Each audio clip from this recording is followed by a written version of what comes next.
বিষ্ণু ঈসা ইসলাম বলেন, মান কানা ইউমিনু বিল্লাহ ওয়াল ইয়াউমিল আখির ফালিউকরিম জারাহ, যে আল্লাহ বিশ্বাস করে আর আখিরাতে বিশ্বাস করে সেজন্য প্রতিবেশীর সাথে ভালো আচরণ করে। সুবহানাল্লাহ। কলিজা জুড়ায় যায় না আমার নবীর কথাগুলো শুনলে? যে আল্লাহ বিশ্বাস করে, যে আখিরাতে বিশ্বাস করে সেজন্য প্রতিবেশীর সাথে ভালো আচরণ করে। এখানে বলছে মুসলিম প্রতিবেশী বলছে, নামাজি প্রতিবেশী বলছে, আল্লাহওয়ালা প্রতিবেশী বলছে না।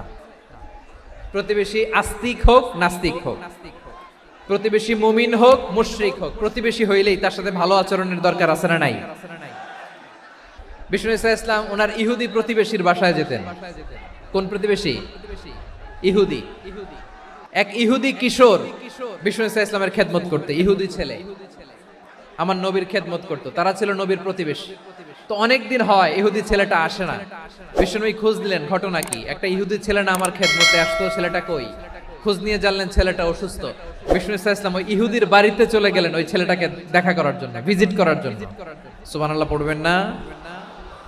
গেলেন, যে দেখে ইহুদি ছেলেটা মুমূর্ষ, জান যায় যায় ভাব, বিছানায় পড়ে আছে, তার বাবা দাঁড়ানো।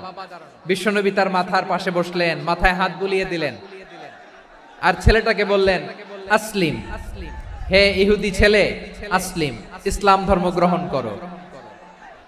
তো ছোট্ট ছেলে ভাবে আমরা ইহুদি, এখন ইসলাম ধর্ম গ্রহণ করলে আব্বা যদি বকা দেয়, ফানাযারা ইলা ওয়াজহি আবি, ছেলেটা তার বাবার চেহারার দিকে তাকালো, দেখি আব্বা কি কয়। আব্বা যদি বলে তাইলে ইসলাম ধর্ম গ্রহণ করব। ইহুদি ছেলেটা তার বাবার দিকে যখন তাকালো, ওর বাবা বলে, আতি আবুল কাসিম, আবুল কাসিম যা বলে তাই করো।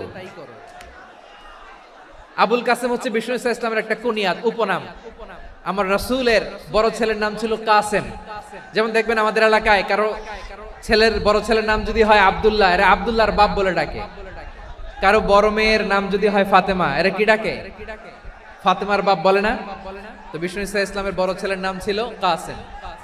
ইহুদি বাবা বলল, আতি আবুল কাসেম, আবুল কাসেম যা বলে তাই শোনো, মানে মোহাম্মদ যা বলে তাই শোনো। এই কথা শুনে ছেলে সাহস পাইছে, ছেলে আবার পড়তে আরম্ভ করলো, আশহাদু আল্লাহ ইলাহা ইল্লাল্লাহ ওয়া আশহাদু আন্না মুহাম্মাদার রাসূলুল্লাহ, পড়েন আল্লাহু আকবার। বিশ্বনবীর আহ্বান শুনে ওই আহ্বানে সাড়া দিয়ে ইহুদি ছেলে শাহাদা পড়ে মুসলমান হয়ে গেল। তার হৃদয়টারে ইমানের নূর দিয়ে আলোকিত করে দিল কে? প্রিয় ভাইরা, এবার রাসূল সাল্লাল্লাহু আলাইহি ওয়াসাল্লাম বের হয়ে আসলেন ঘর থেকে আর বললেন, আলহামদুলিল্লাহিল্লাযী আনকাযাহু মিনান নার, প্রশংসা সে আল্লাহর যে আল্লাহ জাহান্নামে চলে যাচ্ছিল প্রায় এমন একটা লোককে মুহূর্তের মধ্যে কালেমায়ে শাহাদাতের বদৌলতে জান্নাতি বানায় দিলেন। আওয়াজ করে পড়েন সুবহানাল্লাহ। এই হাদিস থেকে আমরা কি শিখলাম? What is the moral of the story? এক নম্বর স্টোরি হলো, প্রতিবেশী ইহুদি হোক হিন্দু হোক, যাবেন, সুসম্পর্ক রাখবেন, উপহার দিবেন, বিপদে পাশে দাঁড়াবেন, তাইলেই তো আপনাদের প্রতি, মুসলমানদের প্রতি তারা আকৃষ্ট হবে, ঠিক কিনা বলেন? আপনি যদি হিন্দুদের সাথে বৌদ্ধদের সাথে নাই মিশেন, নাস্তিকের কাছে নাই যান, তো ইসলামের সৌন্দর্যটা ওরা বুঝবে কেমনে? আমার অনেক হিন্দু পরিচিত ভাই আছে, ওরা আমাদের ইফতারির প্রোগ্রামে এসে একসাথে ইফতারি করে। অনেক মদখোর আমার সাথে বসে একসাথে ডিনার করে, হাফ প্যান্ট পরা, গলায় স্বর্ণের চেইন, হাতে স্বর্ণের ব্রেসলেট, আইসা আমার সাথে ডিনার করছে, আছে এরকম। গাঁজাখোর, আমি বলে আসো, welcome welcome to my dinner, আসো বসো। বসলেই তো আমি ওর ডিএনএ, চিন্তার ডিএনএ চেঞ্জ করে দেওয়ার সুযোগ পাবো, চিল্লায় বলো ঠিক কি না? আসতে হবে আমার কাছে। The door of Islam is open 24/7. সব সময় আমাদের ইসলামের দরজা আমার অমুসলিম ভাইদের জন্য খোলা আছে না নাই? এই হাদিস থেকে দুইটা শিক্ষা। এক নম্বর শিক্ষা, প্রতিবেশী মুসলিম হোক অমুসলিম হোক, যান, অসুস্থ হইলে একটু আপেল নিয়ে যান, আঙ্গুর নিয়ে যান, কমলা নিয়ে যান, তাদের সাথে ভালো আচরণ করেন। ইসলামের বিউটি দেখে, সৌন্দর্য দেখে অবাক হবে, নসিব ভালো হলে কোনোদিন কালিমা পড়ে মুসলমান হয়ে যাবে।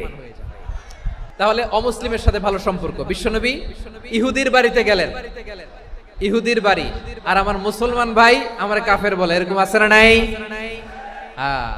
মুসলিম মুসলিমরা দেখতে পারে না, সহ্য করতে পারে। বিষ্ণু ইসলাম ইহুদির বাড়িতে গেলেন, এটা একটা শিক্ষা। দুই নম্বর শিক্ষা হলো, বিষ্ণু ইসলামের খাদেম ছিল ইহুদি, এতদিন খেদমত করলো, একদিনও বিশ্বনবী ওরে কালিমার দাওয়াত দেয় নাই। কারণ কি? বিশ্বনবী একটা ভালো সময়ের অপেক্ষা করতেছিলেন, প্রপার টাইমিং। দাঈর কাজ হচ্ছে দাঈ ইলাল্লাহ, সে হচ্ছে সুযোগ সন্ধানী। দাঈ সুযোগ খোঁজে, কখন দাওয়া দিলে ব্যাটে বলে হবে, ঝোপ বুঝে কোপ মারে। ঠিক কিনা বলেন? বিষ্ণু ইসলাম ভালো সময়ের অপেক্ষা করতেছিলেন, দেখি ভালো সময় আসুক আসুক আসুক আসুক। আস্তে আস্তে এমন সময় আসছে, ছেলে এবার মুমূর্ষ। অসুস্থ ব্যক্তির হৃদয় অত্যন্ত নরম থাকে। হসপিটালে যখন কেউ যায় তার হৃদয়টা বড্ড নরম থাকে, মৃত্যুর ভয়ে তার অন্তরটা নরম থাকে। ঠিক কিনা বলেন? এই প্রপার টাইমিং এর অপেক্ষা করতেছিলেন। যখনই টাইমিং পেয়েছেন, দাওয়াত দিলেন, পড়ো লা ইলাহা ইল্লাল্লাহ, সুবহানাল্লাহ পড়েন সবাই। তাহলে ইসলাম অমুসলিম প্রতিবেশীর সাথে ভালো আচরণ করতে বলে। ইসলাম অমুসলিম মাতা পিতার সাথেও ভালো আচরণ করতে বলে।